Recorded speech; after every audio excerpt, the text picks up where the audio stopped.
trying to reconnect. Oh, great. It says you're live.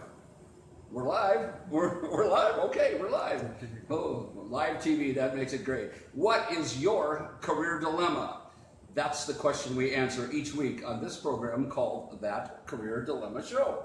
And each week we address issues that people face. Who's it for? It's for people in career transition, somebody who maybe is laid off or fired or needs a better salary, better fulfillment from their work, or somebody who is a solopreneur, someone who has got a gig and they need to expand their footprint, want more customers. Lastly, it's for small business owners, people who want to go out there and expand their brand. That's my newest buzzword, expand your brand. You like that? I like it. Yeah, well, that's who this show is for. That Career Dilemma Show is now episode number 18. Thank you for joining us. Happy to have you here and have your support of our fun ride. And we're hoping to help those three groups of people and anybody else that wants to join us. I am super excited about tonight's show because of my guests, John and Stacy. More like John and Stacy, something like that. And anyway, we're going to have a great time because of these people, and I'll get to a better detailed, more introduction of them very shortly. Before that, I have a couple housekeeping details, as you usually know. I wanted to talk about three things that are going on with me in my life. Number one, I am featured for Metropolitan Community College in their upcoming courses. Every nice cover, right?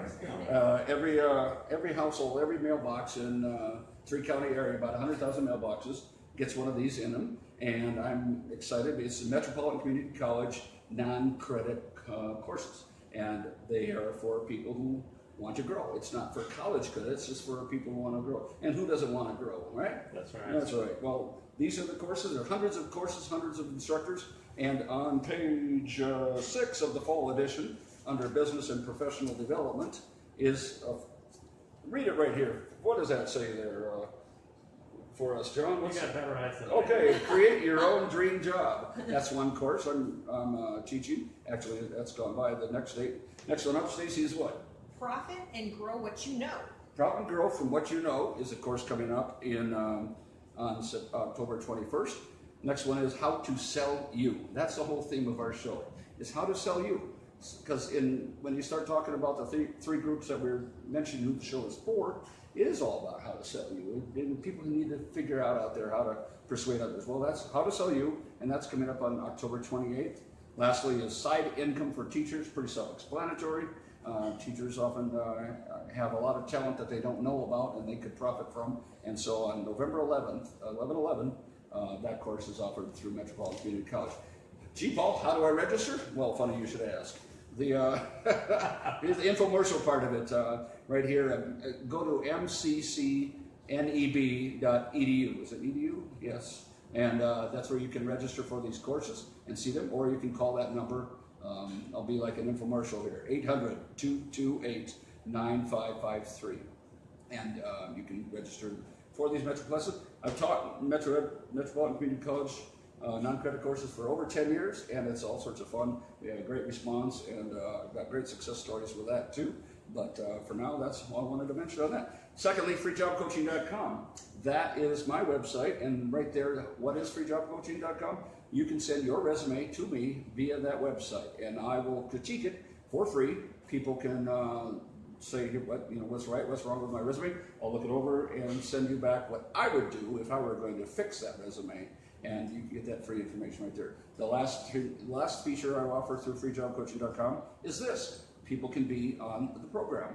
We meet every Sunday live and have the program, and I'm always looking for good guests, and I've got one or two today, and that's just all sorts of fun. So you can reach me via the website to go ahead and apply for that, because again, we always want great stories, and we have some tonight.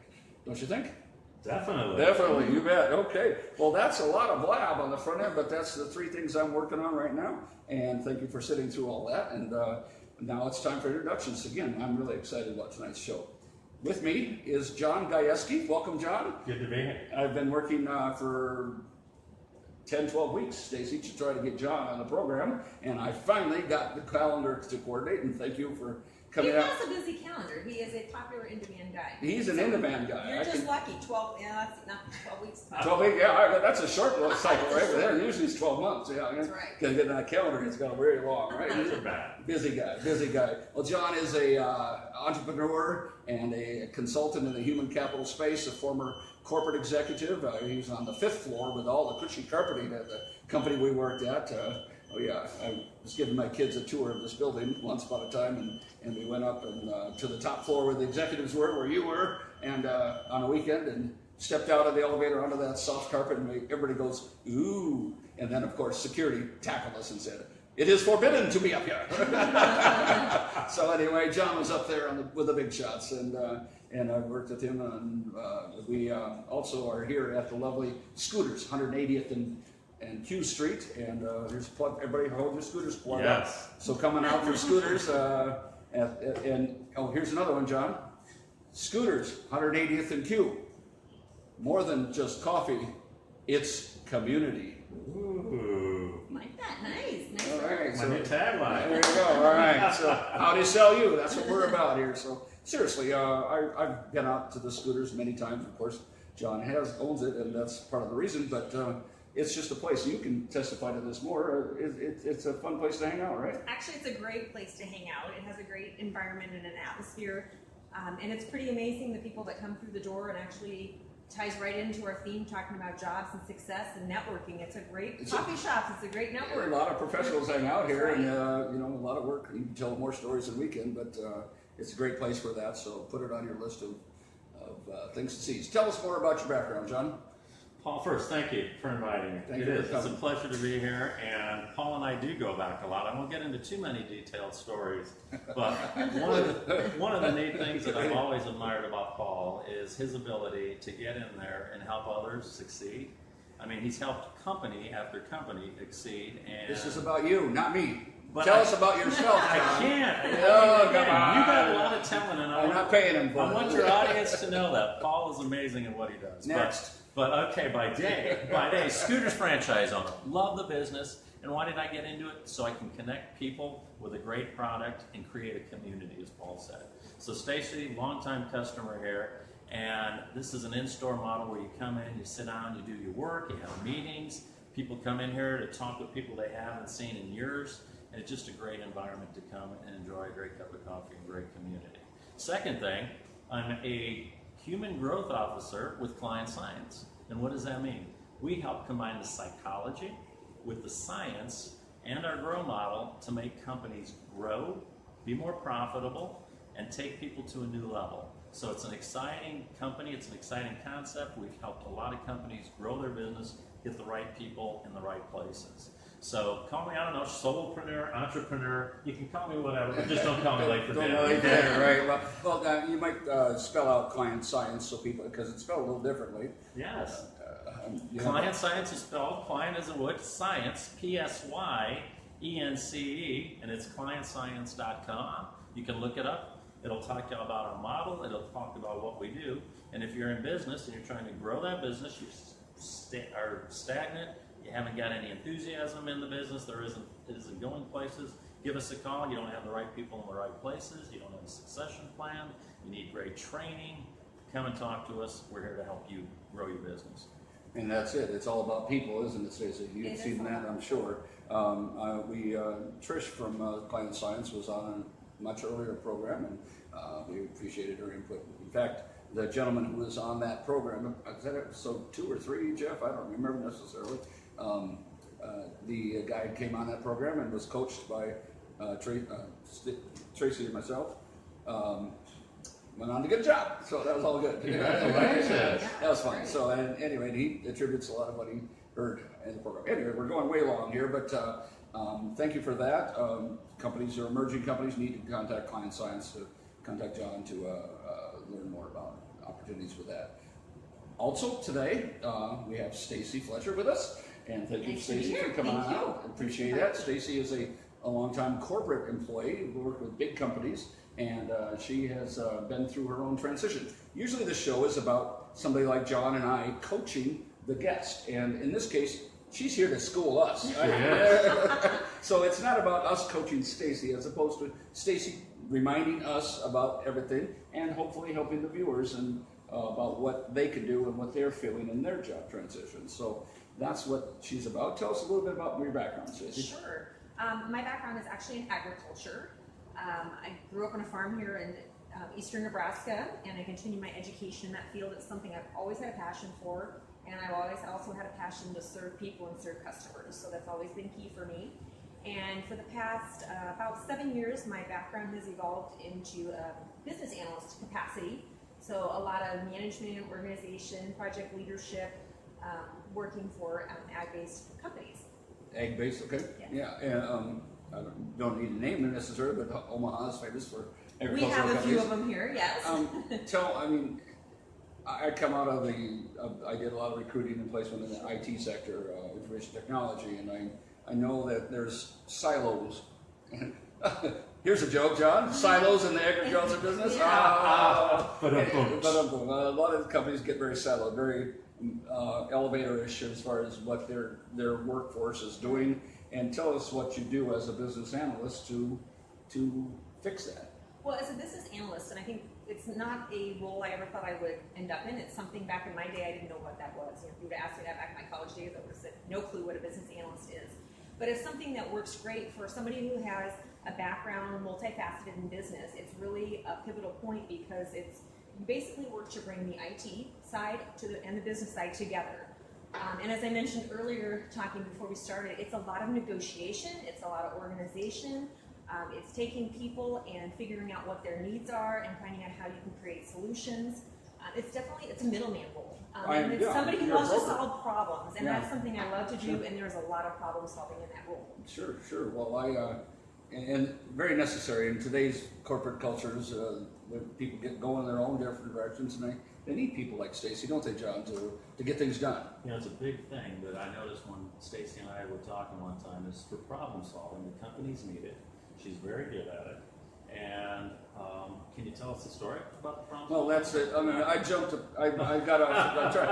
into what she does before the story about why we're here, and we're here because this is That Career Dilemma show. And Stacy herself was with a long-term employer and a major employer, and then all of a sudden she wasn't. And I think why I wanted her to come on the show especially is because she can relate to people. I mean, John and we've both been laid off from companies, but I think Stacy has a great story about how she came from where she was to where she's going, and I think that can help our viewers, and so that's why I wanted you to get into that. I mean, you met Stacy here at the shop, and she was in transition, or what was the story there? Well, I was. You guys tell the story. I was a patron of this coffee shop, so I would say John probably knew me through the drive-through because that's typically you pass to the drive-through. And when I hit a period where, unfortunately, as many people go through in life, our company downsized. The company I was working for here in town cut the workforce in half. Ouch. And so it put a lot of people out there being laid And to off. stop you, how does that feel? I mean, you told me earlier off camera that you're a hard worker for life, and that you have a great work ethic, and that you knew you were good at what you do, and all of a sudden, even though you're surrounded by literally hundreds, thousands of other people in that layoff mode, even though you're together with them in misery, how did that make you feel? I think as in everything, you have highs and lows. It's challenging because, just as you mentioned, when you're a high achiever, you want to work, it does become, there's a point where it's discouraging and then you start questioning, is it my resume that's not right? Is it, when I go into an interview, is it just not the right fit, or am I not presenting myself the way I should present myself? I think you have ups and downs. I think sometimes you do find yourself doubting yourself, but I think one of the keys is you have to surround yourself with good people, and you have to be willing to make some changes and tweaks, and be open to comments, suggestions. And one big key piece is networking. Having that circle, and you realize too how important that is. But I think you have to face ups and downs, and you have to realize you're also not alone. I know in a lot of my networking, I was in groups with people who were CFOs, who were high-ranking individuals who were in the exact same boat as me. Yeah. And then I think you also realize you can't take it personally. Yeah. And there's times I look back, and at that moment, maybe you really wished for that job to come through, and you look back and now it's like, you know what, that was probably the best thing that could have happened, that it wasn't a match or it didn't align, because where I am now was worth waiting for. But it's definitely highs and lows. Well, and I appreciate that, John. We've seen people hit that self-doubt phase. We've had it ourselves. What do you feel people should keep in mind when they hit that self-doubt phase? Stacey had great advice, and I want to get your take on that as well. Well, a couple of things that I know Stacey did, and I'd encourage others to do, and that is, one, celebrate your wins. I mean, throughout that process, you had interviews, you had second interviews, and you made a lot of phone calls. You had a system, a very disciplined system, and that's what I'd encourage everybody, is to build that discipline. Looking for a job is a full-time job. Right. So, I mean, it's 40 hours a week of constant researching companies, developing your resume, doing all those things. And then when you do hit a wall, do something to reward yourself for the job effort you did. Call somebody. Call your best friend. And they'll help you. We hear that all the time. I mean, okay, you're out of a job. Network, and I'm just so tired of hearing that. What does that mean? Give us a couple examples of positive networking, how it turned well for you. Well, I tell you what, the best example is the job I'm in now. It was actually networking with 6 individuals from that company. But what was unique is I gained a different perspective from each person I met with. And we talked about networking. I was fortunate to have some outplacement services our company provided, and from that initial group came my first contact. When we talked about where we wanted to work, a gal said, "Oh my gosh, I know somebody there, call my friend Jed." So it started with a phone call to Jed. A conversation evolved, and he said, "You need to talk to X and you need to talk to Y." He said, "Reach out to him on LinkedIn, drop my name." Perfect. So I went that route, made those 2 connections, which led to 2 networking meetings. One was, so I didn't feel I garnered what I was looking for, but the other individual was able to give me a great perspective on where the company was.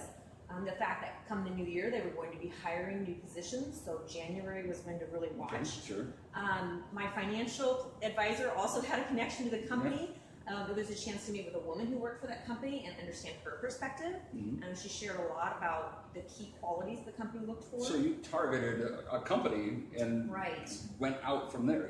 You poked a hole in it and then just expanded that And out. each person brought something different to the table. Right. And the key was I never went in asking someone for a job, because that's not Right. what No, networking is yeah, about, right, as you right. know. But I went in trying to learn a different perspective or a different angle that could benefit me for when I went in, and if I did get that interview, so I knew going in, what keys to have on my mind Sure. to share in that interview. Sure. Okay. Exactly. I mean, I like your strategy, and then you just kept working it to the next level, And the key is not to go in begging. Hey, do you have a job for me? No. You're Right. going. Let's say informational interview, John. Have you ever heard of those? Of course you have. Tell us more about it. Informational interviews are the best thing you can do. You just call people, whether they're inside the industry, inside the company, and just say, "Hi, Stacey. My name's John Gajewski, and I'm in between jobs right now, but I'm looking for a career in this area, and I'm looking for advice. Can you give me some advice about where's the industry going? What kind of skill sets are important, and any advice? And I just want to take up 10 to 15 minutes of your time. I'd be happy to meet you at your office, meet you at a coffee shop, and just get your advice. Would you be willing to do that for 10 minutes? Absolutely, John. Yes. What time can you free? That's right. Perfect. I am glad this is recorded because people can take that text and use it, right? Maybe they can That's run with it. It reminds me of a person, Maheo is her name, who was on our episode number 10, I believe, and she has a strong sense of calling and service and ministry, and is doing a job right now that has it. But she has a background previous in corporate America and even in government, your previous country. She's an immigrant. And together we sat down over coffee. I think it was Scooters. Not this one, sorry. and we boiled it down as to what was important to her. And then from that, we targeted out some companies that represented that. And within that, then I brought up the website, and I saw some people at one of the companies that was in an office that represented a good target for her. We wrote out a script for approaching for the almost as good as your script there, and she sent an email to that person, got an informational interview, and so that's another little success. That works, is what we're trying to say, right, Stacey? You've obviously done it. One thing I forgot to mention is that Stacey was between jobs for about a year. About a year, you're right. And so she knows, she can relate to you about hitting that bottom. I mean, what was the worst part along the way for you? I think the worst part along the way, for me was I think of probably the low for me was I had a second interview with a company that I really wanted. I actually had worked for the company before. Oh, yeah, okay. It was a position I really felt was a fit. And there's nothing more heartbreaking than getting the phone call, and in that case, they had chosen an internal candidate. Oh yeah. And then, of course, they complimented you nicely. Oh yeah, you're so Which great. makes you feel worse. And I won't even lie. I think I was at Scooters when I got the call, and I went out and I sat and I cried in my car for a while. And you know what, though? It's okay to do that. I think everybody in my outplacement networking group at some point or time, it is okay to go cry. It's a high and a low, and you just have to remember at the end of the day, if you weren't the right person, you weren't the right person. I mean, it has to have an alignment, and you have to keep trying. Well, I like what you said earlier about not taking it personally. I mean, how important is a thick skin, John? Very important, because you're going to get no, and you wait for that yes. In Stacy's case, it was a year, right? Right. So Yeah. go with that thick skin and make sure it's not you personally, it's you. They hired somebody internally. They hired the boss's son. They hired somebody else, but another door will open, and you got a great job. And that's the other piece I tell people, and everyone's in a different situation. I had mentioned to you, I was in a position where I had some severance. I'm also a saver, so I had a savings account. So I was of the mind that I wasn't going to settle. I wanted to find the right job. I mean, I could have taken jobs along the way. I had offers, but they were for me settling. Yeah. And I didn't want to go in and ruin my work history to take a 6-month job and know that I was going to work to look for my next job. Well, I think that's really important. I mean, one of our earlier episodes, Jim Barker from Action Coach said to a guy who was working, Steve was working with us on interviewing skills, is to not walk into a job situation, even if you're unemployed, thinking that you're a lesser person. You know, that I'm begging you for something. How important, John, is it to have that attitude that you have something to offer? Oh my gosh, that is the most important thing. When you go into an interview, you better be confident, and you better be able to say how I can add value to this company. And those two things will get the employer's attention, because that confidence means they can handle any type of situation, problem solve, help others. And knowing what you're really good at, you can say, here's how I can help you get more customers, increase revenue.